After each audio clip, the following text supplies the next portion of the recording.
how many times in the last 5 years has Grant Robertson kept to one of his budget spending promises? Mr. Speaker, we've lowered debt. Mr. Speaker, I would be happy to review, Mr. Speaker, this government's record when compared to the last economic crisis that we faced. GDP relative to the GFC, 2 years later, we're at 5.2%. Unemployment, Mr. Speaker, some of the lowest on record, half of post the GFC.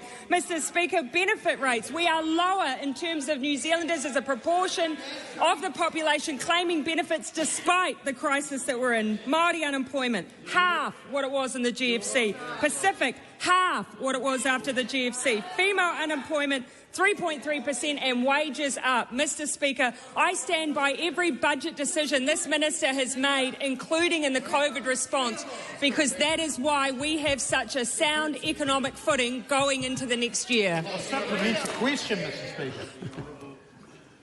Mr. Speaker, can the Prime Minister confirm that the extremely modest Minister of Finance has managed before COVID to lower debt, run surpluses, and is forecast today in the half-yearly economic and fiscal update to see the government's books come back into surplus in the 2024-25 year, 5 years after COVID began, compared to the 6 years that it took the National Party?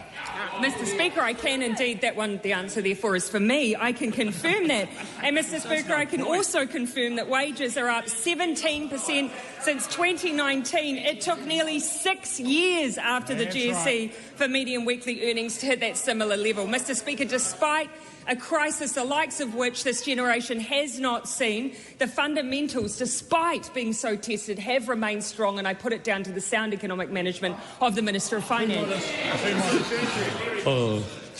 Why should New Zealanders believe his latest budget spending promise when he's failed to keep to a single one in the last 5 years?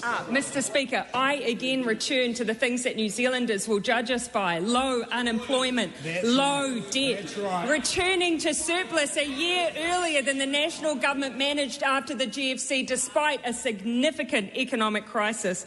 And Mr. Speaker, the fundamentals of our economy are the thing that will make our foundations in 2023 stronger. It will help us weather the storms of what is a very difficult international environment.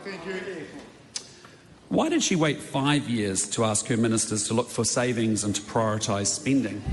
Mr. Speaker, the member is totally incorrect. As I've already said in this House, despite, again, a significant economic shock, we have seen government spending reduced down from roughly 34-35% down to closer to 31%. Mr. Speaker, that is significant, and it is because we have consistently gone through that exercise.